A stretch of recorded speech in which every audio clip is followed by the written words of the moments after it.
everybody. My name is Ayush alongside my buddies Mark and Pierce.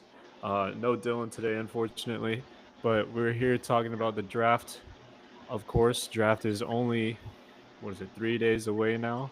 Almost exactly 3 days away to the hour.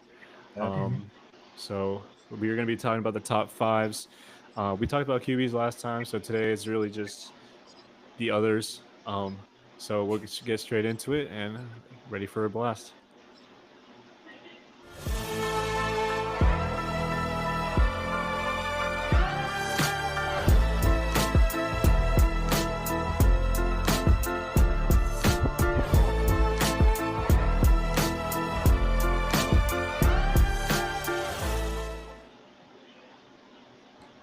All right. So let's just jump. Actually, let's talk about how we've been. How y'all been? It's been a little bit since we recorded. Y'all been doing all right? Yeah, I've been doing great, man. Yeah, can't Just complain.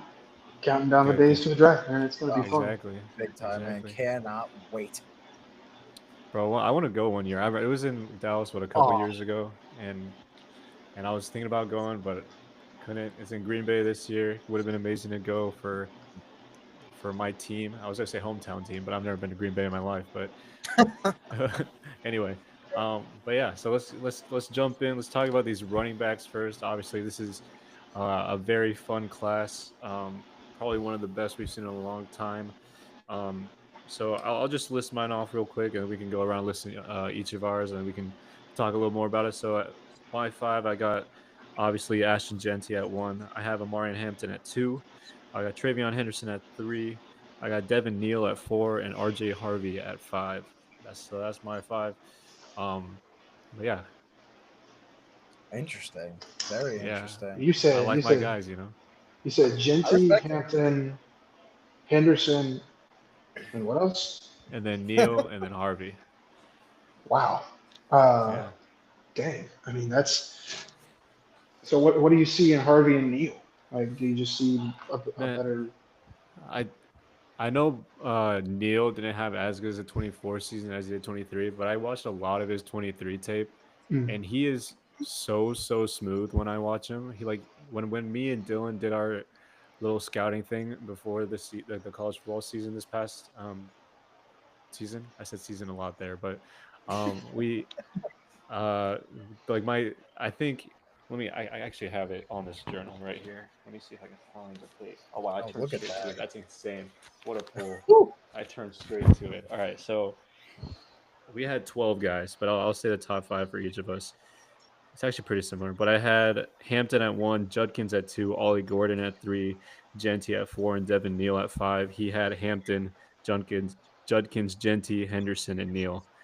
And I remember both of us were saying that Genty and Neal were like among our favorites just like by watching them. And it's for the same reason. It's just like their fluidity, their smoothness, just the way they're able to move around defenders. Um, I remember that one of my, I don't remember if this was Genty or Neal, but my like kind of comment that I wrote next to him was that just like defenders just like slip off of them while they run. And it's just like they're able to break contact so nicely. Um, and so I know that his 24 season was as good, but I feel like Devin Neal is still going to be a really nice running back when he gets to the pro level. Hopefully in a good situation around him. I think he'll really be really nice. And then Harvey, he's the one that broke out this season. It was kind of the opposite of Neal. But I mean, he literally carried UCF on his back basically this entire season. Made him relevant. Had him in Big 12 championship contention basically the entire year. And I think he has just a lot of potential to grow off of that. I don't think what we've seen from Harvey is necessarily the best we're going to get. Like I think with some of these running backs like Hampton, um, Judkins, I think what we saw in college might be kind of closer to their ceiling than other guys. And that's not necessarily a bad thing because both of those guys have been really great in college, and I think they'll translate it well into the NFL. But I think Harvey is one of those guys that he finally found what he's really great at, and I think he can continue to build on that to become a really well rounded running back. And that's something that I would probably take a chance on, and I'd say around the third or fourth round. Honestly, I really like him, and I think he's going to do really nice things for whatever team he ends up on.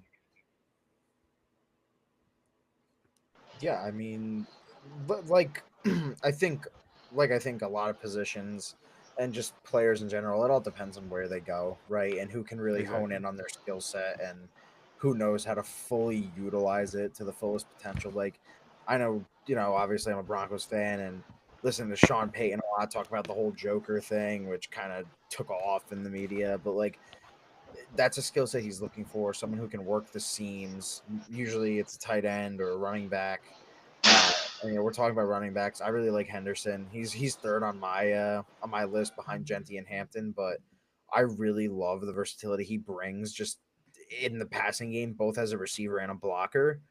So I think that and I've been seeing on Twitter a lot of people saying that he could possibly go in the first.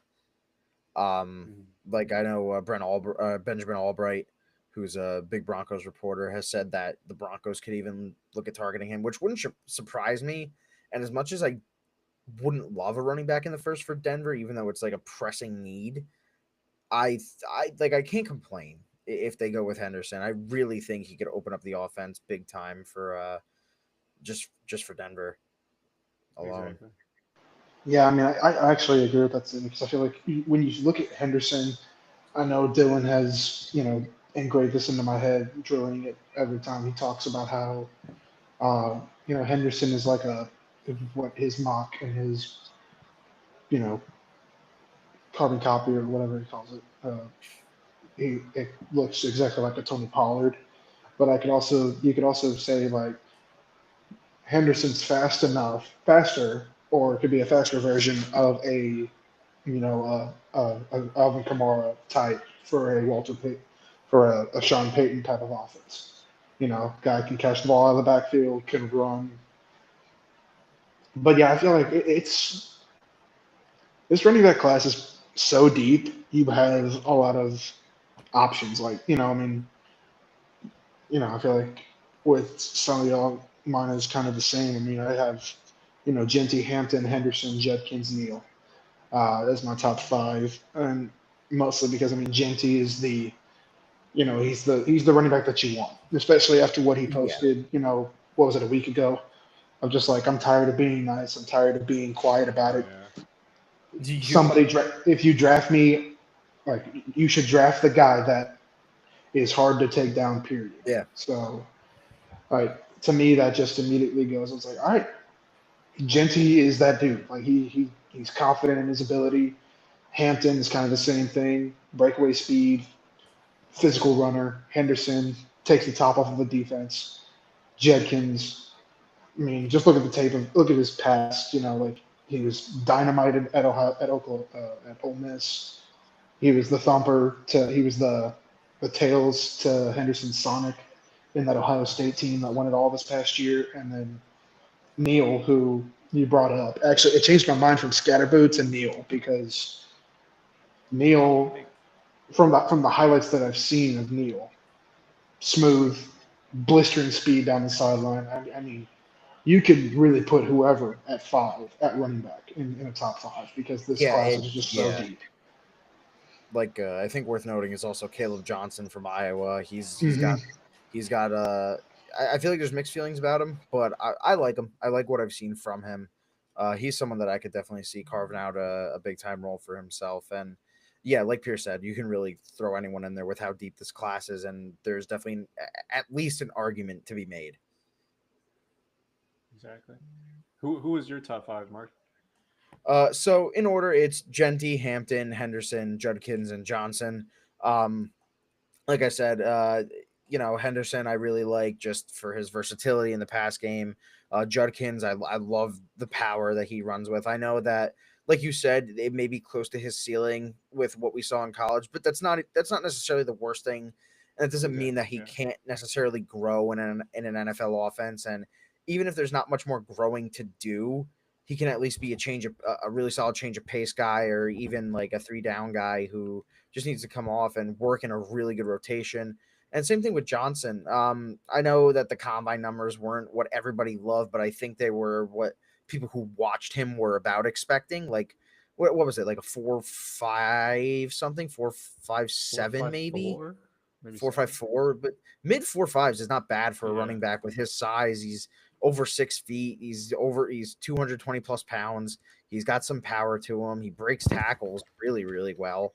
And like Genty posted, like Pierce was saying, if you want the guy who's not going to be tackled, Caleb Johnson's another guy that you could look at and could definitely carve out a role for himself. Mhm. I want to ask y'all, like recently there's been a lot of comparisons to this class with the 2017 class, right?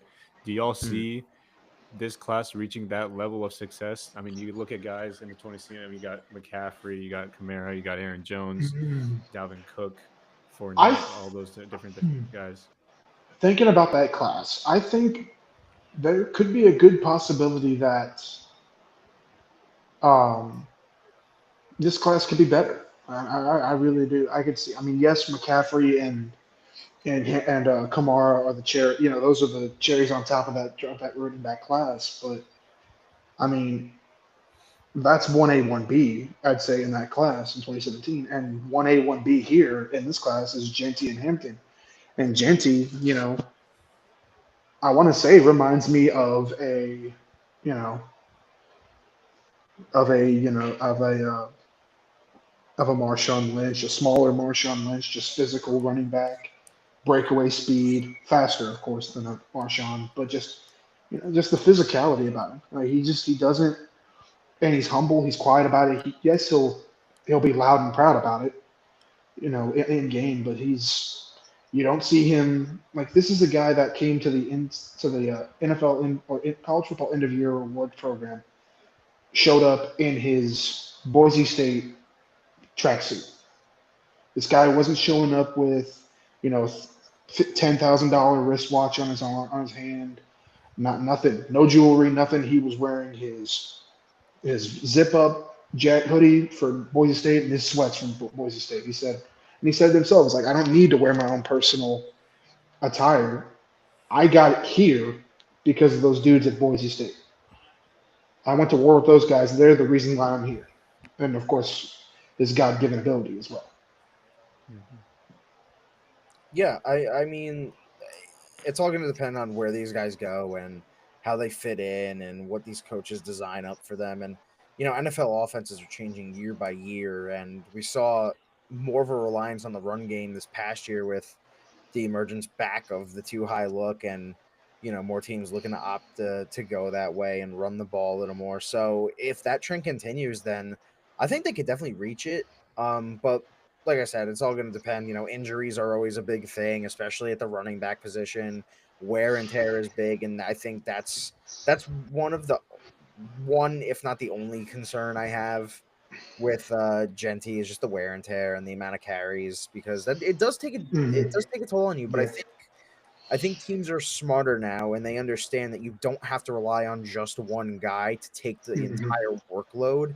And I think a Exactly. lot of teams, like if you're a running back needy team, like my Denver Broncos, I'm going to keep referencing them because obviously I know that they're close to my heart and I know a lot of their situation. I could see them walking away with two, maybe three running backs if they really want to get bold. But they know that they need, or these teams know that they need guys all around who are going to be able to take carries. So Mm-hmm. yeah, it's going to be interesting to see and when these guys' rookie contracts are expiring, where they're at in their careers. Hmm. Yeah. I mean, yeah, you Yeah. mentioned like the scheming up and all that too. And I think another aspect that you got to think about is the reliance on multiple running back looks rather than just the bell Yeah, cow that a lot of these guys were.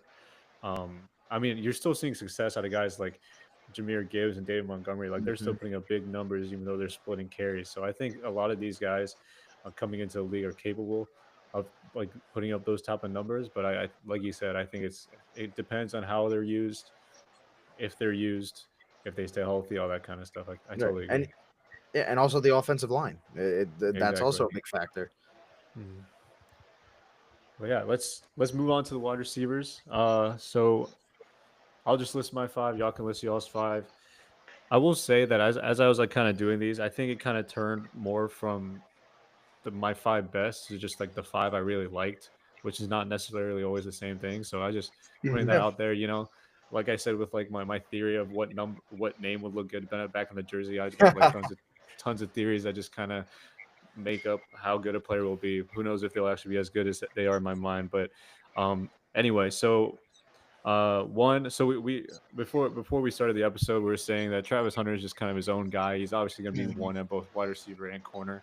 So we're just going to have him at one, obviously, but then five guys additionally behind Travis Hunter as well. So after Travis, I got Ted McMillan, Luther Burden, Amike Ibuka, Jaden Higgins, and then Alec Ayo Manor. Is it Mayor or Manor? Alec, I I think it's Io Manor. Io Manor. I was putting like Yeah. some Latin stuff on that. Just Io Manor. Okay, but yeah. So that's my five. Um, yeah, I think one of the questions that I kind of had in my head is, and I think that I can ask y'all as well, is what do I value more in terms of explosiveness versus reliability with wide receivers? Mm. And I think I started leaning a lot more on reliability. Um, a lot of these guys, especially Ted and Jaden Higgins, both like 6'3", 6'4" guys that are just gonna be big bodies and athletic bodies that are gonna catch the ball. And then Luther Burden has been reliable his entire college career in Missouri. So and like I think Dillon was talking about it. I think we all kind of talked about it in some weeks prior. Is just how he kind of just falls down board. He's kind of like falling down boards just because his name has been around so much. Even though his name has been around so much, that doesn't mean he's gotten worse. He's Right. still the guy that he has been. So that's a guy that I really like, and that's kind of just kind of the theme I think of my rankings. I know Aya Manor has had some like drop problems throughout his college career, but I still think that he has that ability to make a lot of those crazier catches, those really tough catches to be reliable. And I think maybe a better quarterback would kind of help with that as well, in the NFL. So I really think I lean more on reliability with these wide receivers rather than explosiveness. But I'll see what y'all got to say as well with your five. Yeah. So I'll go ahead. So obviously, the Travis Hunter thing, obviously he's number one, but below him, I've got Luther Burden right behind him, actually. Then Matthew Golden, then Ted McMillan. Then I have Jaden Higgins, and then Emeka Egbuka. Burden, I really like. I've liked him for a while, just throughout the whole process. I think a lot of the talk with him dropping, even potentially out of the first, from what I've seen sometimes. I think Really it's a character thing. I don't know how true it is. Obviously, I'm not interesting. there. I don't know these guys. Apparently, it's like the whole, oh, he's not super committed to football and all Huh. that. And like again, I'm not the one to make that distinction or not. So for me, he's still my number one guy. Matthew Golden, I really really like, and it's not because of the 40-yard dash. Like a lot of people I've seen insinuating on Twitter is the reason for his rise, and I don't think so, because I've been seeing him get a lot of hype even before the combine. His college football playoff run was phenomenal. Huh. I mean, he was their go-to guy on Exactly. absolute clutch downs. You want to talk about reliability, especially in clutch situations? Matthew Golden does not shy away from wanting and getting the football in those yeah. moments. Then Tet, I do like Tet. I think he's got that, that big body, pure X receiver type of skill set to his game. Very obviously the jump balls. So I do think there's a spot for that in the NFL, especially now with teams when they want to air it out, they want a guy who can go up and get it. And the same thing goes for Jaden Higgins, big, tall, fast. That's his game too. And Emeka Egbuka is just projects to be a slot demon. So and a lot of the teams love to operate with their slot guy being the guy who gets a bulk of the targets, like an Amon-Ra St. Brown type of deal. He also helps a lot in the run game, which is something that Elagayo Manor does as well. He's a phenomenal run blocker. But yeah, that's my five. Just taking a look at it, it does end up being guys you like, because obviously the guys you like are going to be good in Exactly. college at least. Exactly. So yeah, that's what I got. For me, I have it's kind of what I've been kind of accustomed to and what I'm kind of just sticking to. I've got Chet McMillan. McMillan is he's the golden goose, of course, behind cornerback 1 and wide receiver 1, Travis Hunter. But I've got Golden after him, as you brought up. Golden had by far, other than Jeremiah Smith, he had Yeah. the best college football playoff I think I've ever seen. Like So good. just clutch downs, third down, fourth down, you name it. Golden's making a play. He's got the body control, the hands, and the wherewithal to get his feet down on sideline grabs. After that, Luther Burden, Ibuka, and then a little one out of left field, probably because just me being an Aggie fan saw this happen way too much against Ole Miss. Trey Harris, the receiver out of Ole Miss, just gave me headaches as an Aggie fan, dude. It's like, okay, hello, he's like, what's with the 10-yard cushion? But like, the wide receiving class there's a lot of top stuff, and then there's some underrated guys that are going to fly under the radar and be a day 2, day 3 draft pick, and they're going to be studs. Or that could just be because they're, just. Sorry, I just lost my train of thought. It could just be because based off the scheme of what they were in, like Ole Miss is a pass-heavy scheme. Mm-hmm. But maybe that helps Trey Harris out in the long run of just being like, okay, I can work the tempo, I can slow down, I can slow it down, and I know maybe all the routes in the route tree. You never know.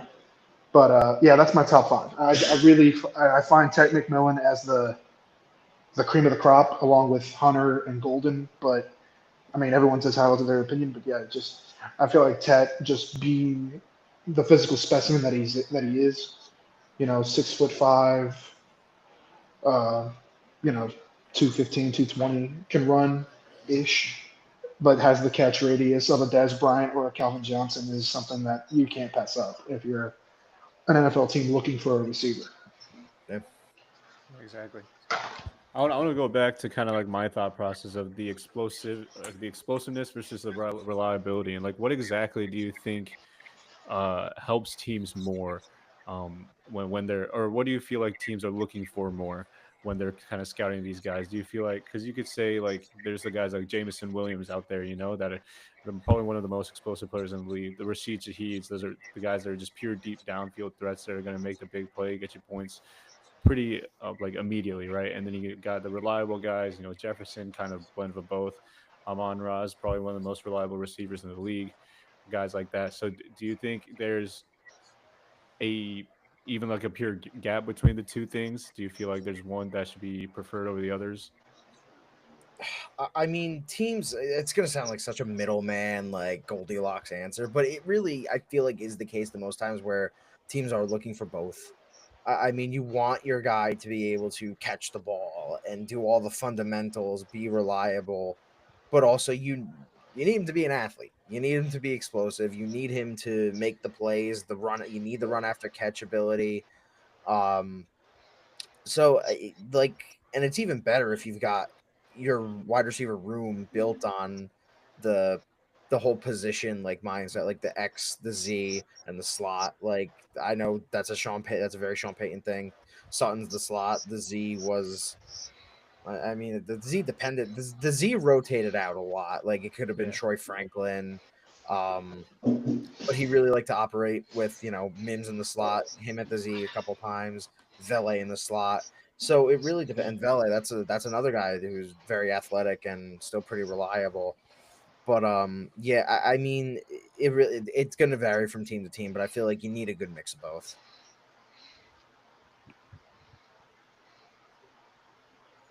You got anything, Pierce?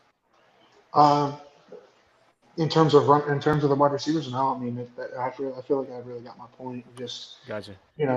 explosiveness. Yeah, that is key as a wide receiver. You can't be, you know, you rarely see those slow, below average speed kind of guys, and make tons of plays. I mean, but if you just have and I'm just running in circles. I'm excited, just to see what this receiving core happens this year.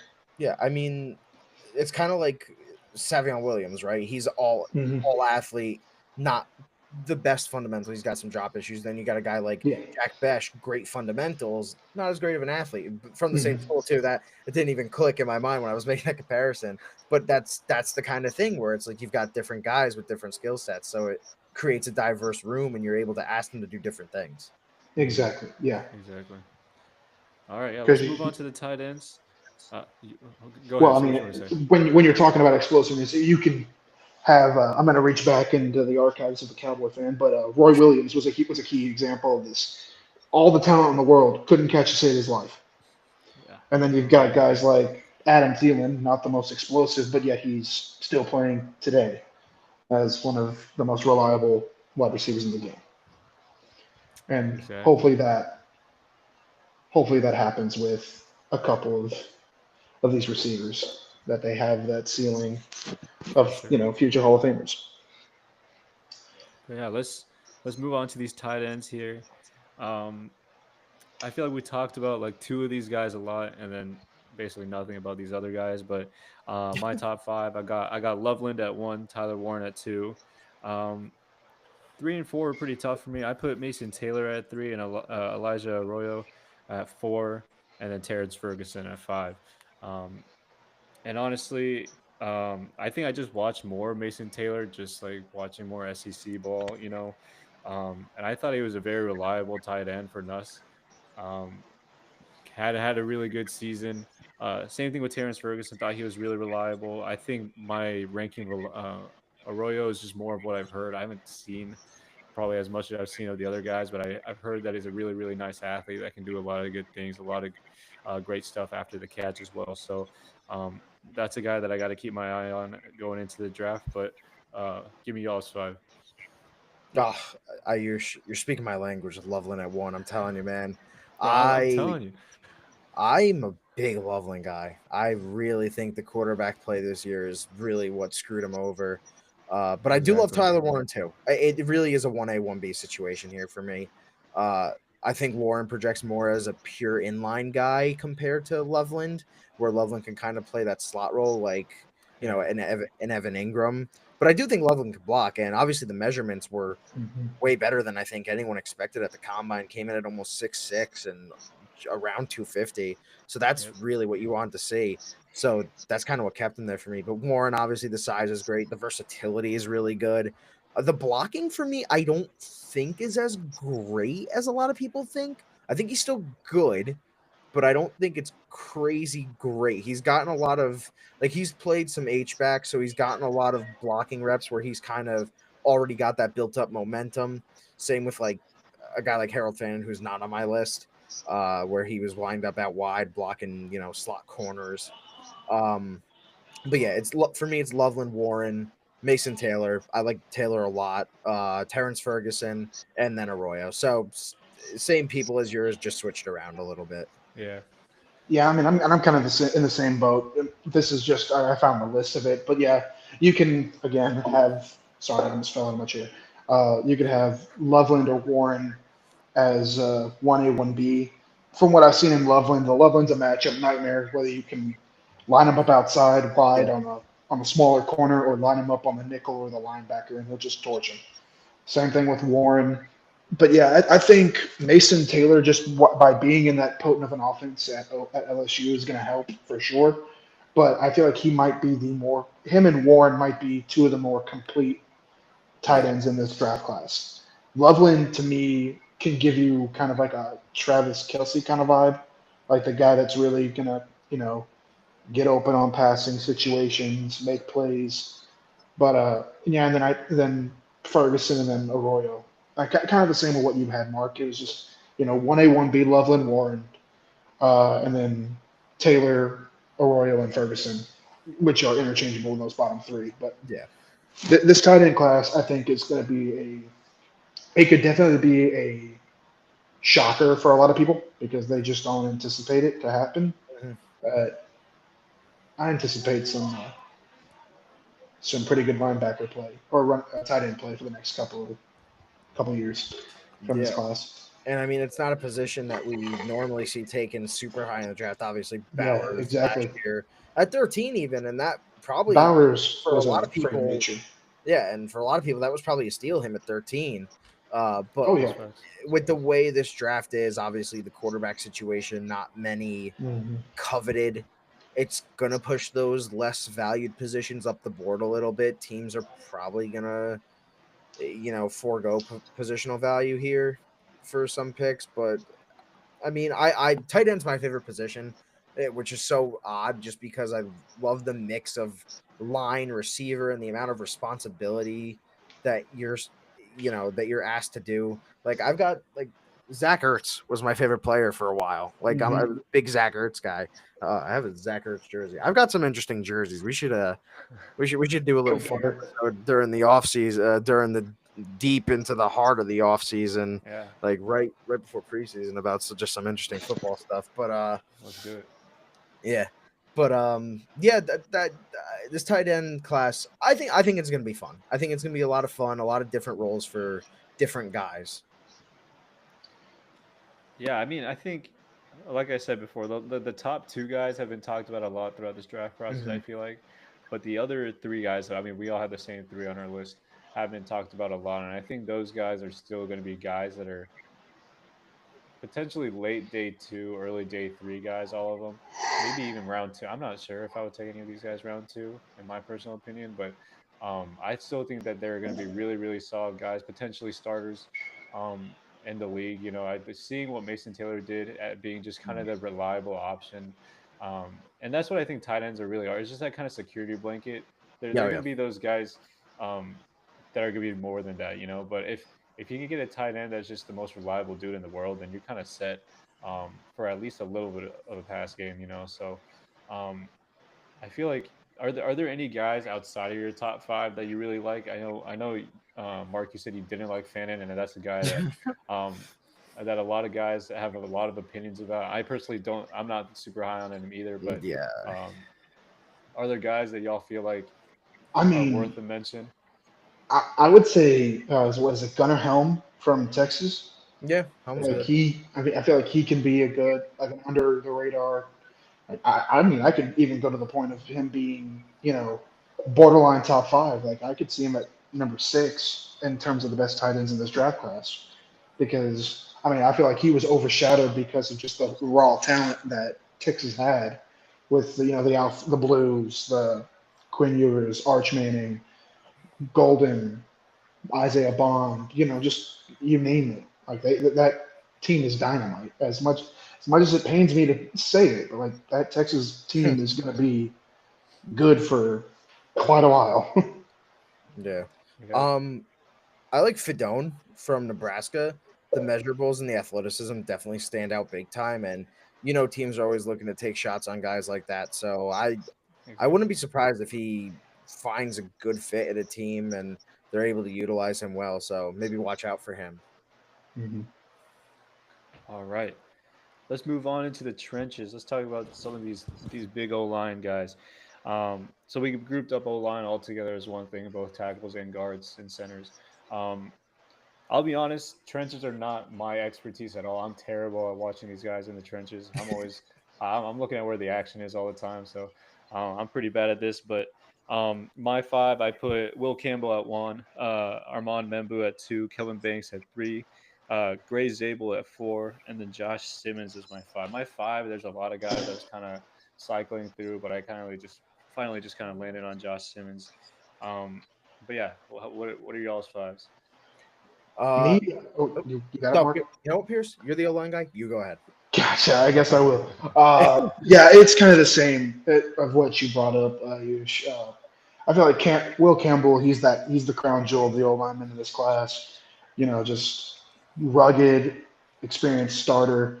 Membu, I could go as far as saying 1B because just Membu and Campbell have been, they've been dominant at their position all year. Kelvin Banks at three, Josh Simmons at four, and then I'm going to say Tyler Booker is at five for me. In terms of just pure guard play, I feel like he's going to thrive being a right guard or left guard for any team. Alrighty. I think my list differ. I've got some of the same guys, but they're in a bit of a different order. So bear with me here. I've got Membu at one. I Mm. I'm a big Membu guy. Then I've got Greg Zabel at 2. I covet his versatility a lot because, as a center, I think he could start day one. As a guard, I think he could start day one. Tackle, I think, might be all but if not completely off the board just because of that arm length.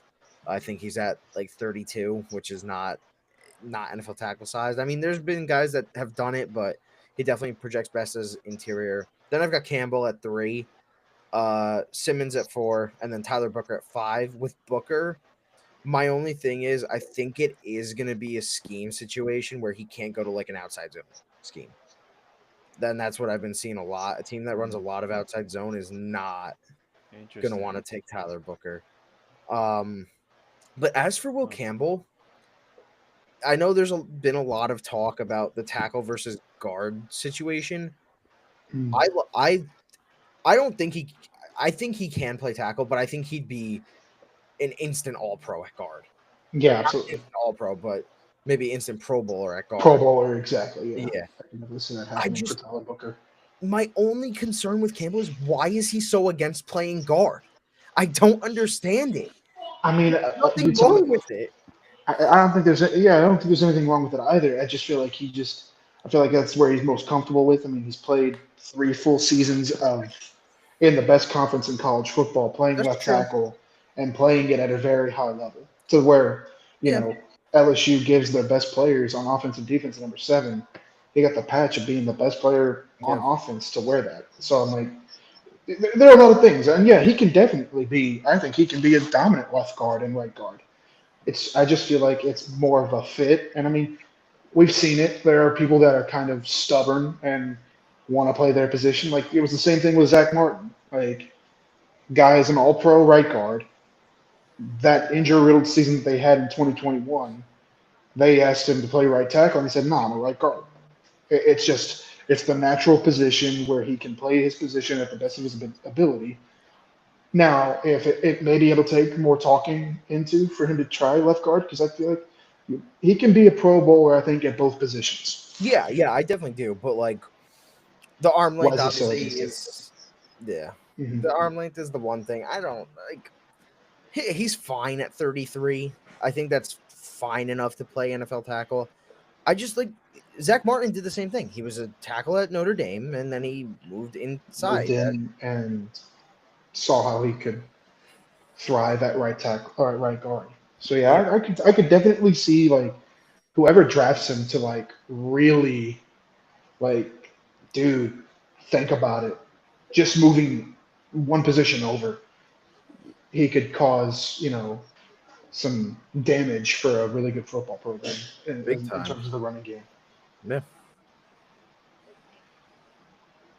All I right, mean, let's move on to the. Oh, go ahead. Go ahead. no, I feel like we can just move on because I feel like that's That was, pretty much like it's your decision. If you want to play tackle, play tackle. If you want to try something, try guard. Because I feel like he'd be, as me and Mark are saying, and I think we can all agree. I mean, I think he's a Pro Bowler at both positions if he wanted to. yeah, let's move to the other side of the ball. We're gonna start with the interior defensive line.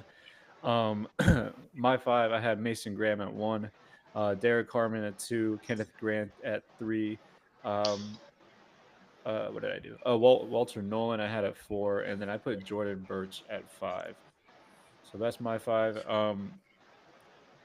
Which is I just realized just like basically half Michigan and half Oregon, but that's cool. Those Michigan guys I really liked. I mean, whenever we did training for PFF for the data collection stuff, a lot of the games that they gave was from Michigan games, and there are a couple Oregon games, but watching those Michigan games, like you see a lot of Mason Graham and Kenneth Grant, and both of those guys I just thought were really good at their jobs, and just limiting the run, just kind of being causing commotion inside the middle of that line, So I really think both those guys, Kenneth Grant, I could even see being the number 2 guy, um, in terms of these rankings, and then same thing with the Oregon guys. I watched a little bit of them um, when working with PFF, and Jordan Birch, I really think has been underrated. I really like him, and I think I know the Packers.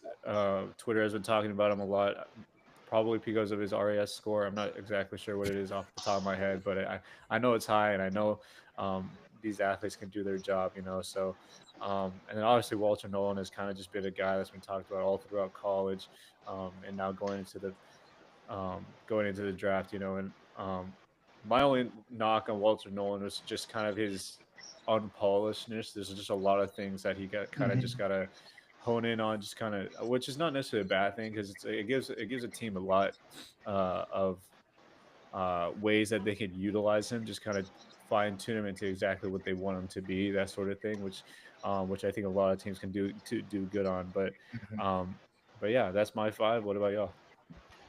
All right. So mine's in pretty much the exact same order with Graham, Harmon, Grant, and Nolan. But then at 5, I slid in Tyleek Williams from Ohio State. Mhm.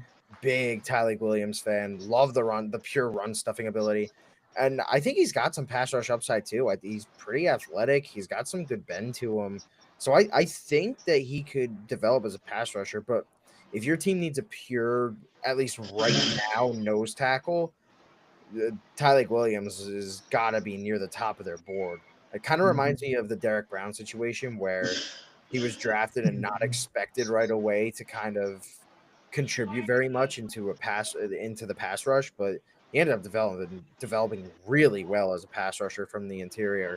I think Tyleek Williams can do some of the same. I really like him. Would love Denver to take him even at 20. Yeah, I've kind of got the same, guys as you, Mark, Graham, Grant Harmon, Nolan, and Tyleek Williams. The only thing is, according to as well as what Ayush said, some things that I feel like Nolan can be higher on this list because of his pass rush ability. But Hmm.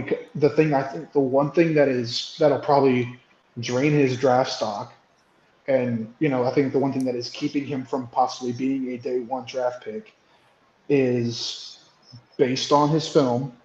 And I'm not just talking about Ohio State, Ole Miss. His time at A&M, there would be multiple times. I believe I talked to this with one of the guys that we had on the podcast. I'm just blanking on his name. Um, he tend to take plays off. He'd take plays off, and that when he'd be dominant one play, and then he'd disappear for 2 or 3 plays, right? And I feel like NFL teams are going to take note of that and go, okay, can you give it every single down? If we put you out there, will you go 3, 4 plays in a row, getting after the quarterback or staying in your block scheme? Because I feel like that's one thing that Walter Nolan can do. Because I think someone went to the point as after his performance, the way he performed at the Senior Bowl. Some were saying it looked almost Aaron Donald like, just on how violent he was with his hands, getting off of blocks in terms of his pass rushing skills.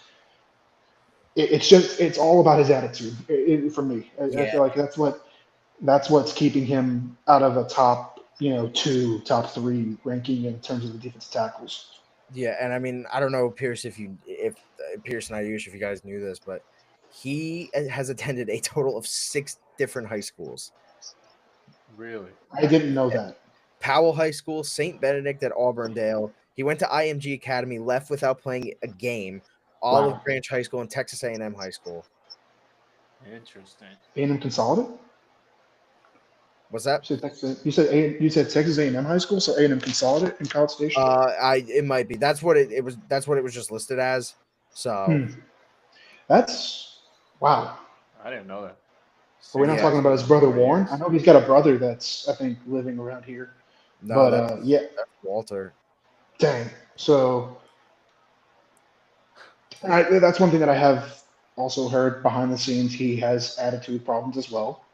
Um, just if hopefully that can change, and he gets normally a guy like Jalen Carter, from the past. Jalen Carter got a reality check, and he's turned into an actual professional for once. But I feel like that might happen with Walter Nolan. He'll think he can just come in and move people like he's done the past 3 years in college. But when you're up against a 15-year vet or a 10-year vet at offensive line at the guard or center position, they can just go flip the hips. We're moving you.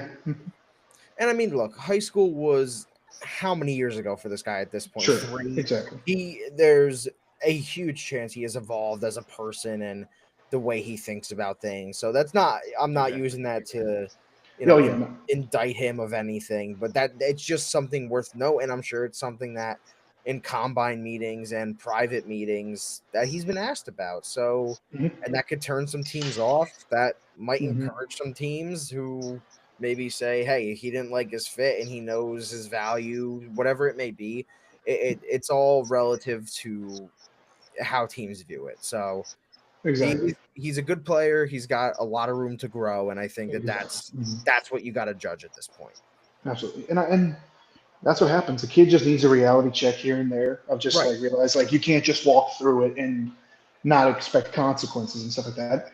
But I feel like yeah, he's got the talent. He Mhm. has all the talent in the world. I mean, you're the best. He was tied for the best player in his draft in his recruiting class behind Travis Hunter. So like, need I say more? Like you have all the talent in the world. You have all the hype in the world. It's Yeah, just you up to the guy, up to him and his attitude and how Exactly. he's Yeah. going to yeah. perform. And sometimes all it takes is just growing up. You never Exactly. hmm Whether that be growing pains or anything, yeah. if you grow up, you'll perform at the best of your ability. Ayush, All right. I mean, I feel like you kind of have the same rankings Yeah, as well. exactly. I like um what you're talking about with attitude. I was just kind of gonna y'all kind of just talked about what I was going to in terms of just growing as a person. I feel like as you because when you're really good at these like high school and college levels, you kind of just feel like you're just coasting through it. You know, you're Hmm. just I mean you're the guy. You're the guy. So you just kind of do your thing, do what you know you can, and kind of just go through it. But Heavy once you score. get to the league, it's either there's like that's like a fork in the road of either you're going to meet that challenge and try to overcome it, or you're going to meet that challenge and lay down and just um, say you did you had your moment of fame and you're cool with that, you know. So um, You peaked in high school, peaked in it's for sure college. exactly. Yeah. So it's for sure going to be a crossroads for him, as well as a lot of guys that are just. I think for a lot of these guys with like attitude problems, that's the main thing. It is. It's just that are you going to be able to overcome the adversity that the NFL has because there's for sure going to be some, whether it be on the field, whether it be off the field, in terms of learning all this stuff, all these different kind of things. Or you're going to be like, oh, this is too hard for me, and I'm just going to take that initial draft money that I got that's going to be pretty good for a while and then just go from there, you know. So um, I think he'll see that, and I think he's more likely or not going to try to overcome it because he's the type of guy that can. I mean, he has all the talent in the world, so um, surely he won't make that go to waste. So that's why he's at 4. And I mean, if he continues to build and grow with whatever team he lands on, he might be the best one out of this bunch, for sure. But yeah, let's go on to edges. Let's talk about these guys um, that are bookending the line. My 5, pretty simple. I think I got Abdul Carter at 1, Jalen Walker at 2, Mikael Williams at 3. Um, I put Donovan as a rookie, however you say his name, at 4, and then Shamar Stewart at 5, and that's where I went there. Shamar Stewart, I think, is very similar boat as Walter Nolan on the field wise, in terms of just having that entire skill set, but not necessarily completing, just like doing everything he can with that skill set. I mean, obviously, the biggest knock on him is just the production, in terms of that he just can't get. Like he like bulls through people, just can't finish with the sack or finish for the tackle of loss or whatever it may be, you know. So that's for sure one of the biggest signs that we're gonna have to watch with him in terms of is he gonna be able to be the guy that's gonna finish plays, or is he just gonna be kind of that little disruptor that kind of um, can play his role, but not more than that. Um, One thing that I wanted to talk about with Abdul Carter, and I'll ask you all about this, is that initially I really felt like his talk was very Trevon Walker esque in terms of he just kind of came out of nowhere and then just kind of came out of nowhere and just became that number one guy. You know, like that happened very late in the draft process with Trevon Walker, um, and he just came out of nowhere and became the first overall pick. Um, I don't think it's exactly the same. You know, Abdul Carter is also kind of fallen since he got that hype, but I think he is a little more of a versatile piece than Trevon Walker is or was. But yeah, I just that was kind of my little tidbit that I wanted to throw out there. But give me what y'all want to say about that in your top 5s as well. Yeah. So I have Carter at 1 as well. So I'll start with that. I feel like you do make a good point in terms of the hype. Kind of, obviously, I think a lot of it was around the combine when he really started to boost up. I think he was very well regarded before then. I personally really like something clicked in my mind when I was watching him versus Notre Dame. Even though they lost that game, he was everywhere, man. He looked incredible, and he was playing with a bum shoulder. Oh, Like yeah, he was. Yeah. the way he was in the backfield every play, and I wasn't even like really paying attention watching it. Probably bad practice, I know. I apologize, but I was just at my girlfriend's house. It was around what, it was a New Year's. I think it was around New Year's. Yeah. I'm just like, huh, this guy's in the backfield like every play. Because I had heard about Abdul Carter, I had heard the hype with him, and I'm like, all right, I need to watch this guy. And I kind of just was forced into it, just casually watching. I'm like, oh my god, this guy's really, really good. And then you find out that he was an off-ball guy last year who had just got converted to edge rusher, and it's like, oh, okay. So what he's doing is 10 times more impressive at the fact that he had to learn a new position. So I think the hype is well warranted, but it definitely did kind of really burst onto the scene. And I think that whatever team gets him, I'm at this point, I'm kind of at him going at 3 to New York. I think they're getting a really good player, and he'd work well with that rotation with Brian Burns. And if they choose to keep Thibodeau, which I think they very well can, I think that's a really good 3-man edge rotation. But under him, I've got Shamar Stewart at 2. Might be shocking to some people, but we were talking before we start about just how I value players, and I put a lot of emphasis into skill and measurables and athleticism, and that's Shamar Stewart to a T. I think college production can be very misleading a lot of the times, and I know Pierce can probably attest to this. Watching A&M, the way that he was lined up was not in the best way for him to produce and get sacks.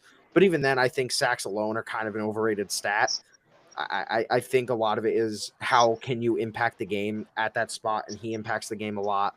Then behind him, I've got Mike Green. That's like basically the exact opposite of Shamar Stewart. His production is through the roof. Jalen Walker right after him. Love the hybrid skill set he brings. And then Ezeraku, another high production guy, but he's got his measurables are crazy. 6'2", I think around 250 with crazy long arms. So and I think a lot of NFL teams value that. So that's how my top 5 for edge shakes up. Yeah, and my top 5, I mean, it's more the same from you, Mark. Abdul Carter kind of is what you guys are saying, burst onto the scene. Because I feel like, wasn't that the same thing with Micah Parsons? Like, he just burst onto the scene because of with the raw athleticism, the raw talent. Yeah, and I don't know, am I reaching for that? Am I reaching by saying, like, no, I don't kind of just like so. Micah? Because I feel No, like I don't think that's a reach and they weren't even playing him at edge full time at Penn State. Like that's true. That he was a linebacker. He was. Yeah. It seems oddly eerily familiar. I mean, not because he was just wearing the same number as Micah was when he was in college, but like just freak athlete, fast, and just got to the quarterback within a second. You're sitting there going, golly, this guy wearing 11, he's giving me Micah Parsons vibes as he's flying off the edge. But after that, Shamar Stewart, kind of what you were bringing up, Mark. It didn't really produce a ton. In terms of sacks, yes, he didn't produce, but I can't say he produced a lot of chaos in terms of plays. Like if he didn't get a sack, he dang sure set up a sack or set up, because I can bring up one play that I think I've brought up so many times. I had the pleasure of watching Arkansas and A&M live at AT&T, and I literally saw a play where the design was Taylor Green was supposed to read Shamar Stewart on the end, whether to keep it or give it to the running back. It didn't matter on that play.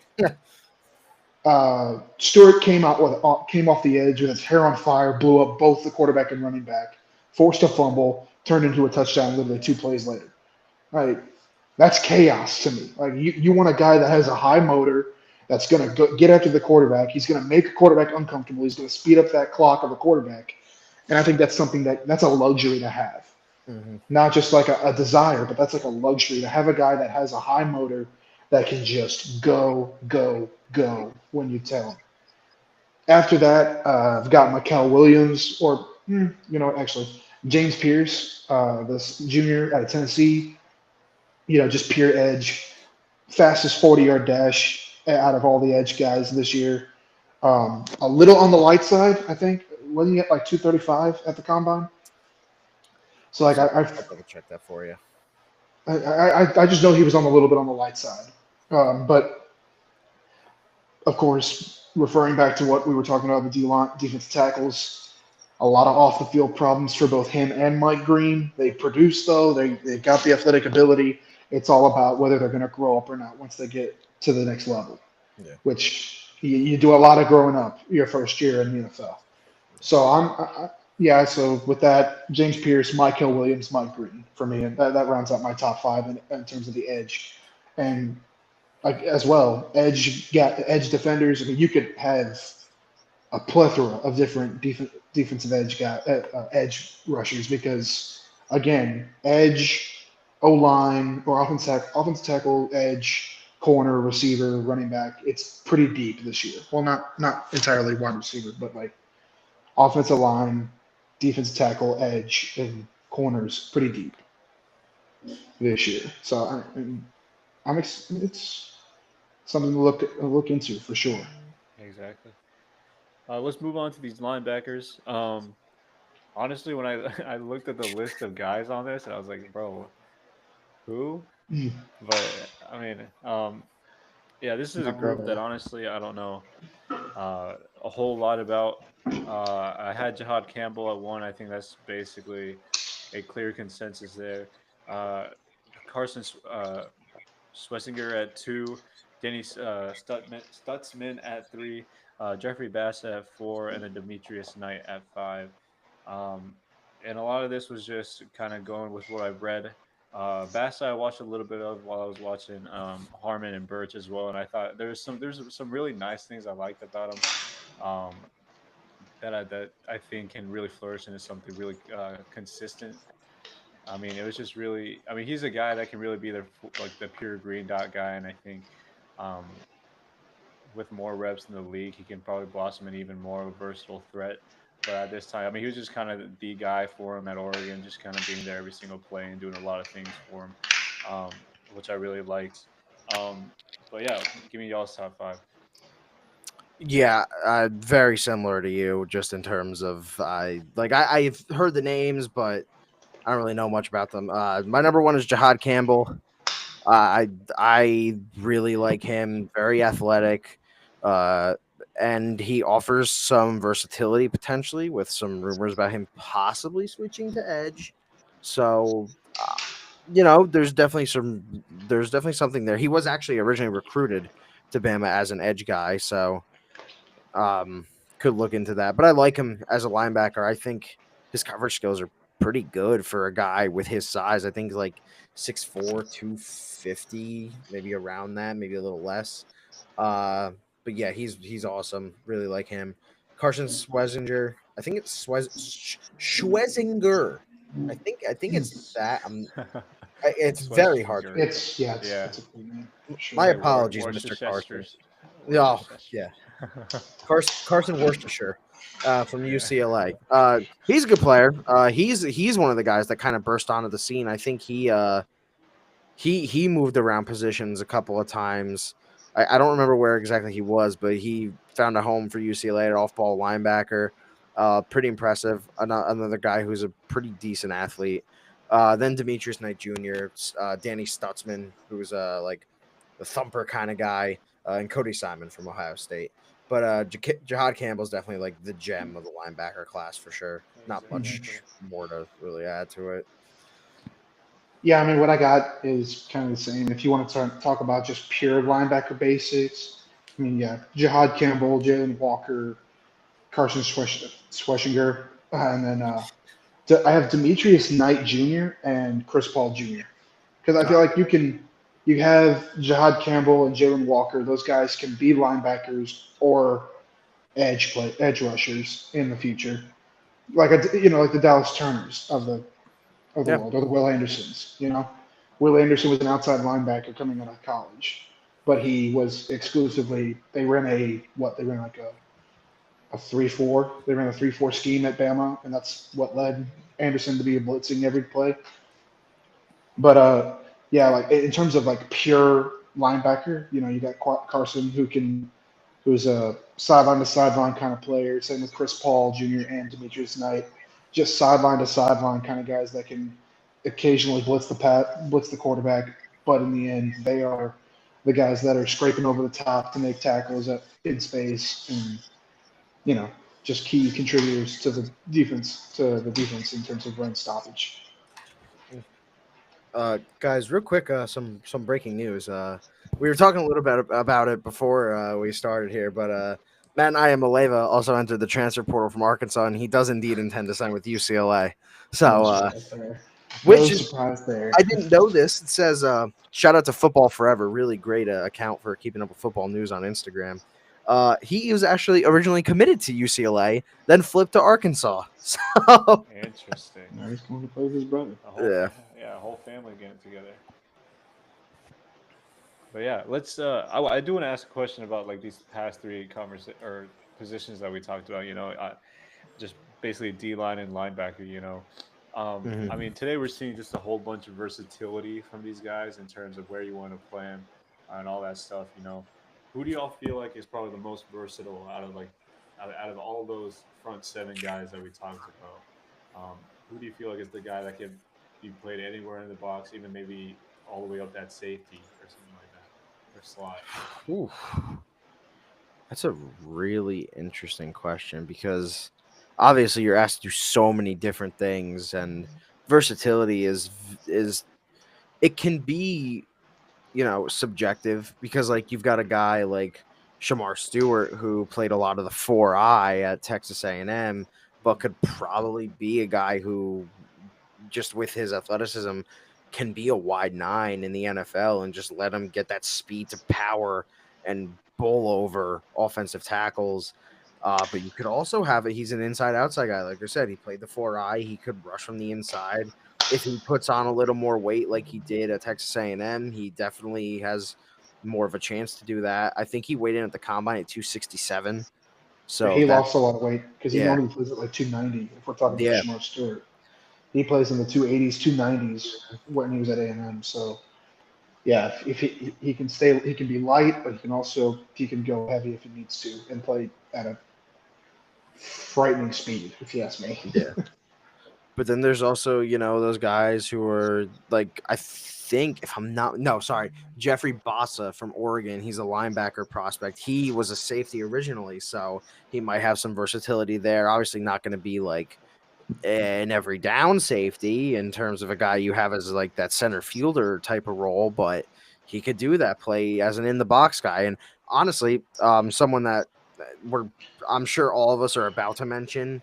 But Nickman Worry, I think, is someone that can really come down and potentially play some off-ball linebacker if they really need him to. He definitely projects best as an in-the-box safety. But, yeah, there's a lot of versatility in this draft class, and I think that people calling this a bad draft class, I don't think that's necessarily right. I just think it's a different draft class. It's not something we're used to seeing. It's not quarterback heavy. It's not like top tier wide receiver talent heavy. This is a get good football players on either side of the ball draft class. And that's the draft. Those are the draft classes I think all of us can appreciate and really like and take an interest in watching.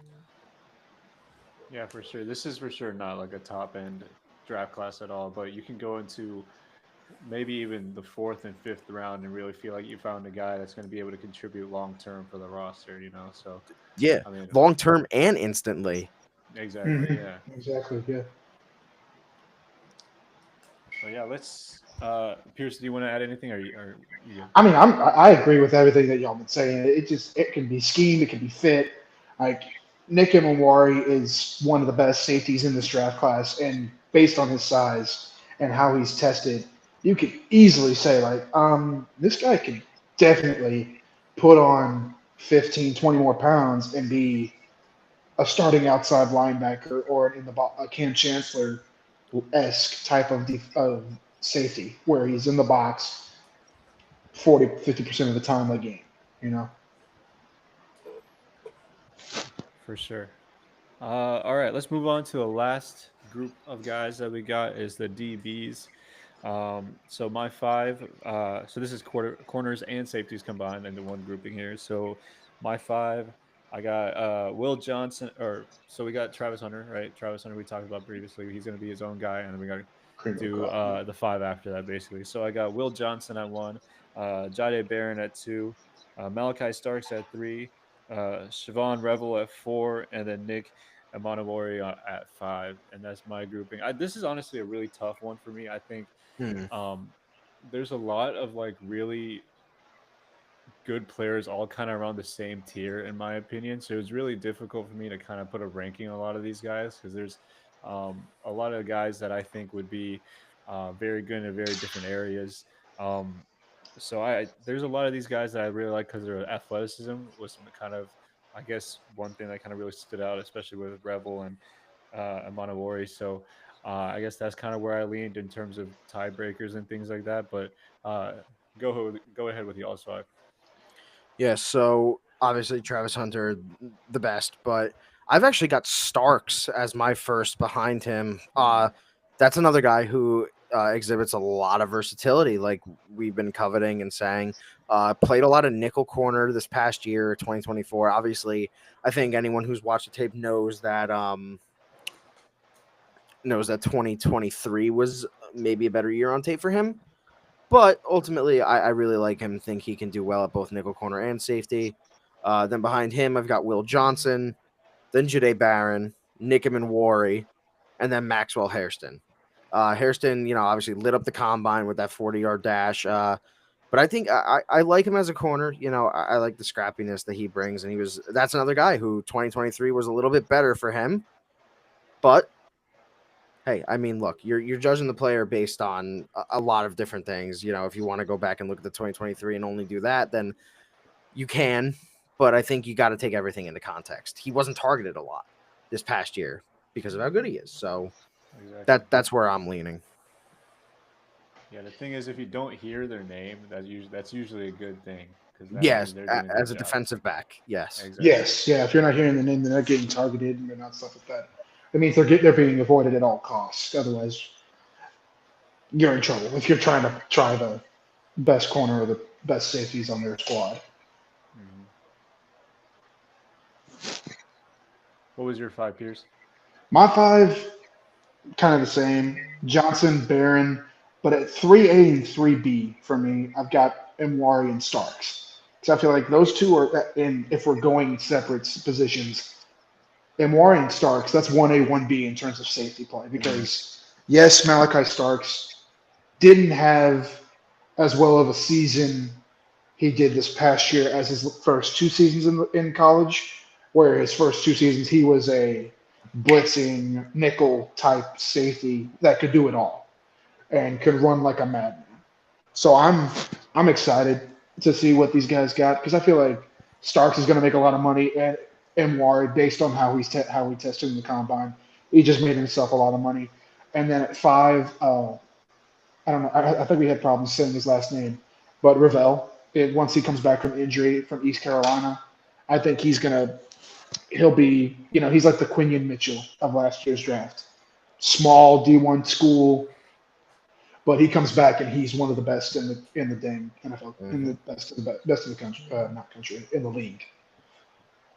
But that's my top five in terms of DBs because I just feel like some of these guys could be corners. Some of these guys can come in and go, hey, you're just a half a step slow to be a corner. We're going to move you to safety and see how that goes. Like Yeah. it's one of my favorite things that I saw as an NFL fan is that I always thought Charles Woodson was a safety when he first got into the NFL. And then my father told me the guy played all pro corner for for 3/4 of his career, then moves to safety and goes to and gets all pro honors 3 out of his final 4 years in the pros. So That to me just it blows my mind. You can literally lose a step, move to safety, and be one of the best in the game still. Mhm. Real quick, I do want to bring up a guy that I'm pretty high on. That if you watch the mock draft that we did a couple weeks ago at this point, that I had the Packers picking Darian Porter from Iowa State. Really Yes, like yes, him, you did talk and about that raw yeah, athletic score and stuff like that. Yeah, raw athletic score. Yeah, he's just such a Packers player that like Yeah. I hope it happens because like that's something that I feel like I need to be right about, and that's not something I love doing is focusing on being right. But man, it just seems like such the perfect pick right now. Yeah, I mean, I looked at him after that draft or the mock draft that we did, and I see your vision there. I mean, Mm-hmm. he really makes sense for us. Um, and yeah, I wouldn't mind it at all. I mean, I feel like there's probably like I think Revel is probably my number one guy in terms of just the cornerback department, in terms of Yeah. the range that we are and what he brings. I know the injury concerns, um, but honestly, I mean, I wouldn't mind doubling or tripling up on corner throughout this draft as a Packers fan, especially because, um, I mean, Jair might be gone. There's a lot of questions in terms of if he's going to be moving, and then after that, our next guy up is Keyshawn Nixon, who I really don't know how to feel about him as a. He's okay. He's not terrible, but I think his number one position is kick returner. I think he's really good at that, and corner is just kind of a side hustle for him at this point, you know. So, well, I did want to ask you all about Ben Morrison because that he was a guy that I was super high on um, before the season, and he's kind of I think he's like his stock like really fell off a cliff because he got hurt and all that kind of stuff. But I think recently his kind of like his name has kind of started drifting up boards again, kind of maybe sneaking into the end of round one. He's kind of hovering in round two, you know. So I was just wondering how y'all feel about him and how you see him projecting in the NFL. I haven't watched a ton of Ben Morrison. I'm gonna be honest, but from what I've heard and like from what I have seen, he projects to be pretty good. I mean, I can see a team taking a shot on him in the late first. Definitely don't. I don't want to say definitely don't see him falling to day three, but you never know with how some of these teams take stock in injury.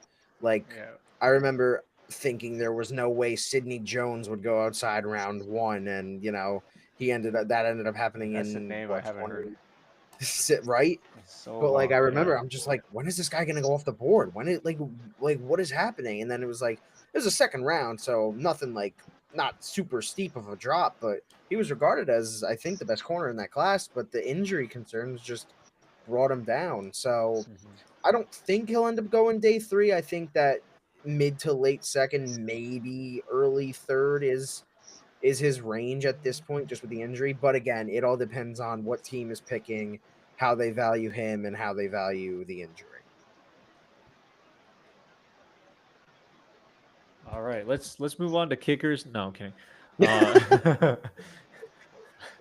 but yeah, I lost me with mean that. that kind of covers everything we got for today. You know, I think we really did some good conversation about some of these guys going into the draft. I mean, I'm just excited, man. I mean, it feels like we haven't had just like a whole lot of like football talk in a little bit because after like that huge free agency rush, I feel like there has been Mm, basically nothing happening. Yeah, You know, Aaron Rodgers tries to stick his head in every now and then, but we know his antics at this point. So yeah. his biweekly appearance on the Pat McAfee show just to talk exactly, crap about his previous team.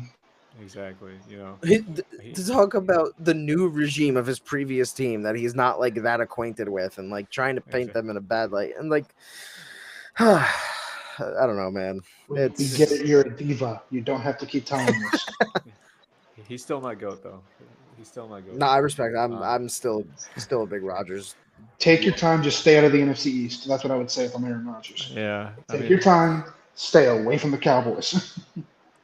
so that'll be very interesting to see what happens. But I mean, obviously, there's going to be a ton of drama, a ton of action, ton of shockers. There'll be a whole A24 movie for the NFL draft, you know. So I'm very excited for it. We'll talk about it probably. I'm not sure if we'll do one after day one. We'll probably do it after the entire draft is done. We'll probably get back together, talk about how we feel about it. That'll be probably a very long episode, honestly. If like, Oh yeah, Mhm. especially with how this draft is looking, it's going to be pretty interesting to talk about. So I'm looking forward to that. I'm looking forward to a lot of things, So um, I hope you all had fun listening. I had fun talking with these guys after a good bit. So until next time, thanks for listening. I do not have the outro ready. I need to get that ready.